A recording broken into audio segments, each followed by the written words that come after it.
Today I have help from two wonderful musicians, Yusuf, who plays the clarinet, and Michel, who plays the violin. Both of them were very fortunate to have actually learned the pieces by Pierre Boulez that they have played with him.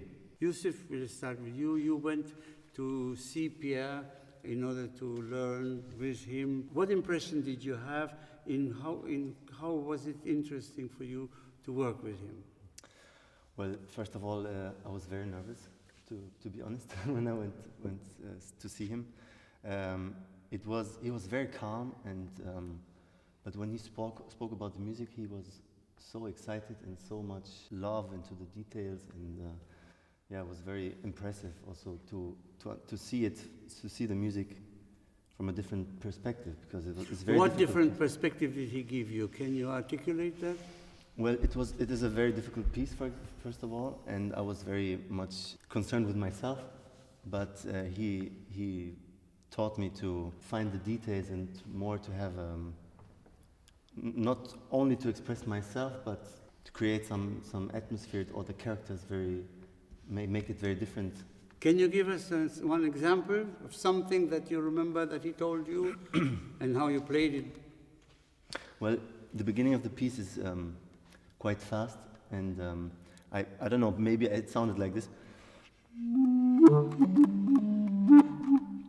And then he said, no, can you make it more restless in a way? And he explained to me that it really needs to be more sudden, everything, and more agitated.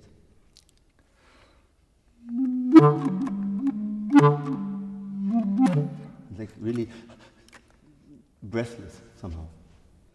And what is your experience with him? Because you studied with him the Schoenberg Violin Concerto and then his own pieces too. Can you give us some impression of that? Well, the first thing that I found was striking was that it made no difference whether it was the Schoenberg Concerto or his pieces for violin at all. He spoke about his own pieces in the same way that he spoke about music that other people wrote.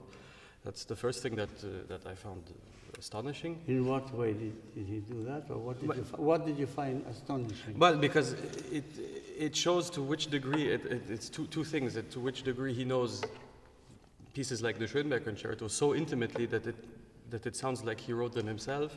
On the other hand, that he can abstract his own personal, maybe even his own personal involvement, so that he can really look at his own music in an objective way. This is something that I found very, very interesting. You mean that he looked at the Schoenberg Concerto as if it was his own, and he looked at his own music as if it was from somebody else? Yeah, and it made no difference. It made no difference at all. The knowledge was of other pieces was so strong, and of his own pieces also, that it made absolutely no difference. And the second thing that what he told Yusuf also apparently is when there are contrasting elements in his music, which is very much a defining feature in Anthémes, he wanted these contrasting elements to be very extreme. So if something was free, he wanted it to be very free and very flexible, and if something was supposed to be rigid, strict, and in a very defined tempo, then he wanted it to be absolutely exact. And can you give us some examples, either from Anthem 1 or 2? So it's the same thing in the sense, because I only have you don't have the electronic. Yeah. So Anthem, for those of you who don't know, Anthem 2 is for violin and electronic. Anthem 1 is a smaller piece, only for violin. Yeah. So in the structure of Anthem, of both Anthems, is the same structure, allows for each segment to have a particular character, or a particular way, a particular style. And the first section is this very flexible, free, very. It goes back and forth, something like this.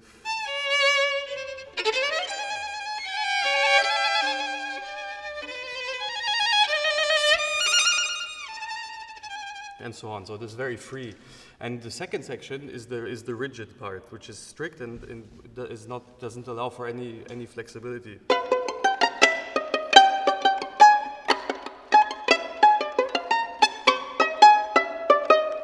and so on. So this is very clear, and these sections are all separated by long sustained flageolet notes that glissando upwards, so to kind of mark the end and the beginning of each section, and it sounds before the first section like this.